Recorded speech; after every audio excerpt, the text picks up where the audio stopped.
Hey guys, it's Jack. And Cynthia. Today we're going to talk about college orientation.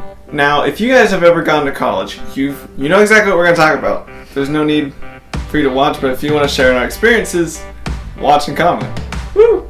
If you guys live in England, we're not talking about your college, we're talking about American college, which is your university. So yeah, university. So first we're going to explain what orientation is, if you don't know. If you don't know, you haven't been to college, or you will at some point. Stay in school, kids. Then we're going to talk about the positives we felt came out of orientation, and the negatives, the immense amount of negatives that we personally felt came out of orientation. Let's get started.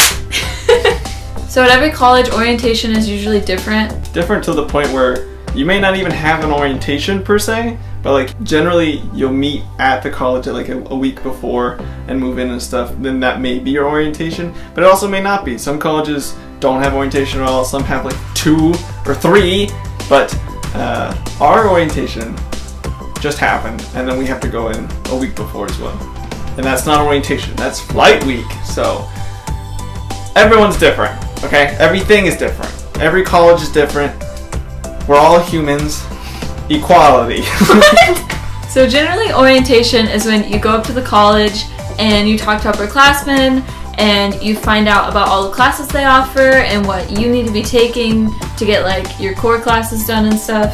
And then you usually meet other freshmen who are going to be going to the same college as you. And you sign up for classes and take dorm tours, see the campus, stuff like that.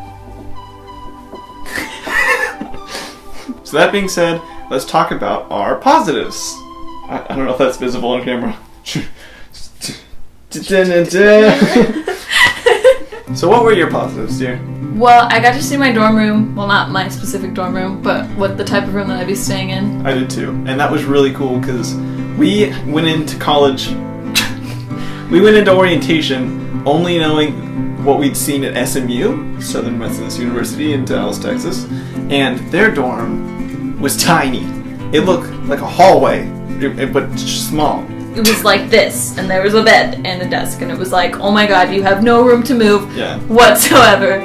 So we were really terrified to see our rooms, because like, we're staying in single rooms, which is why. I mean, they'd be bigger if they're typically smaller than doubles or triples or things like that, because we don't have roommates, so we have single rooms. But we were afraid they'd be that small, and luckily after having a really nice dorm tour of our After a really lovely dorm tour, we got to see our rooms, and it was very nice and very comforting to see that our rooms weren't going to be that tiny. We have room to breathe, which is good. Yeah, there's air, plenty of oxygen. No, but everything looks like it's going to be fine, very livable, and it's a big load off our shoulders, for sure, because we were stressed out about how small our room was going to be. Another positive was that we got to talk to our advisors. Oh, yeah. Which was really helpful, especially because I literally had no idea what I was going to do, and now I kind of have an idea of my majors. I'm double majoring probably. But our advisors really helped us and talked us through our classes we needed to take and what we needed to do to get to our majors and things like that, and it was another load off our shoulders. It was a big de-stressor. So thank you very much, our wonderful advisor. You love her. Why do we think she's watching this video? She's not. Those were the positives. Let's move on to the mass amount of negatives because we are big grumpy grumps. Okay, now we were there for 3 days, and of course that doesn't sound that bad because we're going to be there for like 4 years, but we were there for 3 days in a 5th grade camp, basically. They treated us like children. Do you want to take over? I'm going to rant for a while. They treated us like we were like 11, and it was not that much fun, and it was like we were literally at camp, because like they did room checks. We weren't allowed to like leave our room past like 11:30. We weren't allowed to leave campus. We had to stay within our groups, our small groups, because we had like 200 people there or something, but they were like groups of like 10. Yeah, they split us into like 30-something groups of 10. Which would be like 300. Oh my god. Okay, there were like 300 people there. And all of that said, it's not that bad being in groups and being separated and whatever. But the worst part about it is that they want us to get to know people so we can make friends. Because they don't think we could make friends on our own. So we did icebreakers and little party games with each other, with random strangers that aren't fun. Where I got to like hump someone in the back playing Human Knot, and I got to learn more about people's religions and things. Who gives a flying daisy? Flying daisy. I didn't think it was horrible, but like it was very stressful to be forced to be with people. I would much rather meet people on my own than be forced into this tiny group and forced to talk to each other. That being said, I actually did meet some really nice people who are awesome, and I'm really glad I met them, but like I would have rather met them on my own rather than in this forced group where we had to wake up at 7 in the morning and do stupid crap all day that was useless. So yeah. And again, I'd probably be more fine with doing those activities as well if there wasn't so much pep forced it down our throats by the orientation leaders, or more likely the camp counselors. We are grumpy people. I don't like pep or school or things like that. So, of course, this wasn't my bag. But of course, a lot of other people really appreciated the opportunity to get to meet people in an easy setting, and I'm sure it went great for them. But I am not that kind of guy, so I was just biting my tongue through most all of it. Yeah, Jack doesn't like school spirit or doing team activities that much. I don't mind them. It was more just the fact that I have anxiety, so it's really hard for me to be doing things like that with random strangers, and it made me really anxious. And I got a migraine on the first day, and we were in this huge room with like hundreds of people. Yeah, we were split into groups, but they kept putting all of our groups together at once in small rooms and like putting on loud, stupid pop music from the radio. And like, here, have lots of pizzas. And we're like, okay, this is shit pizza. And then it's just like really loud parties that we wouldn't go to anyway because we hate college parties, or any parties for that matter.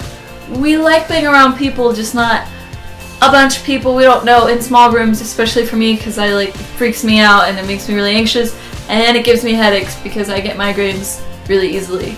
And if I'm stressed out and I'm around lots of loud things in the dark, I will probably get a migraine, and that's not good or fun in any way.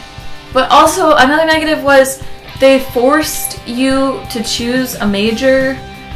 I was undecided, and I got there, and they were like, okay guys, just go with like the major that you're most interested in, and I was like, I don't know what that is, so this is not helpful. So I just like went with Jack to his major, and I mean, it actually did help me. I did figure out stuff that I'm interested in doing, but it's like, I wish they had made like an undecided group and put us together and like talk to us about like our interests and helped us decide a major, rather than just like forcing us to choose a major, which is like why we chose undecided in the first place, was so that we wouldn't have to choose a major. Yeah. And now we had to choose one, so it's like not good for me and stressed me out a lot. It's very stressful. Yeah. And all we needed was some like, all undecided people needed at that point was like some one-on-one counselor talk.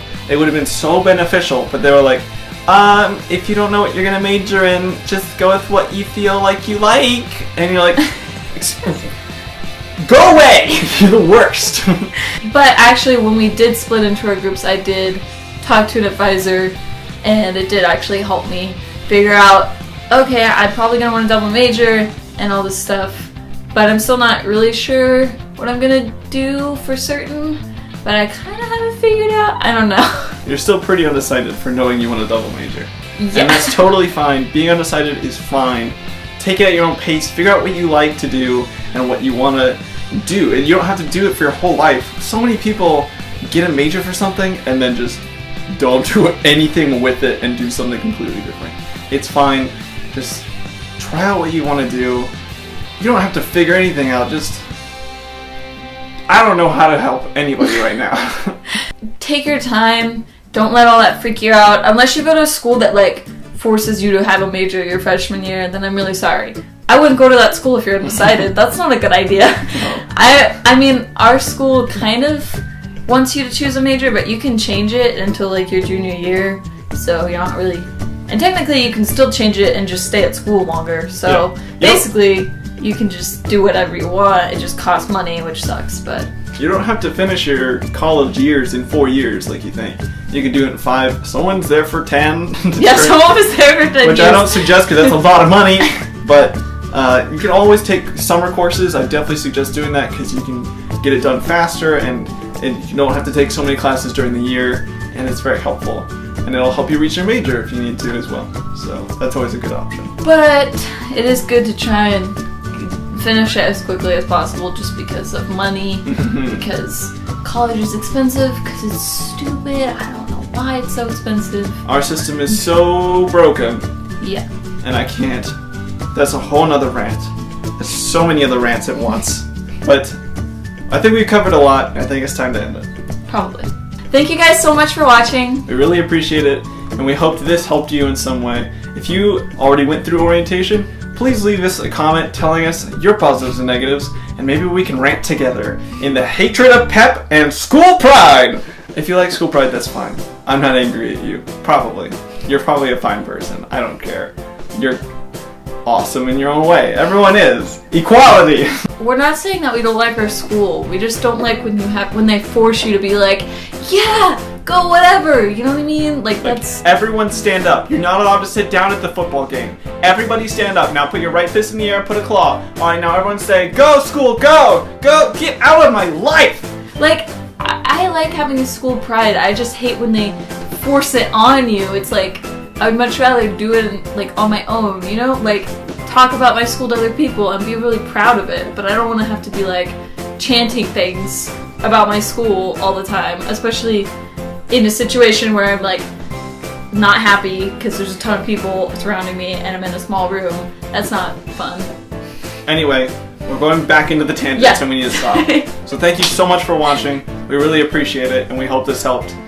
We love you guys. Thank you again.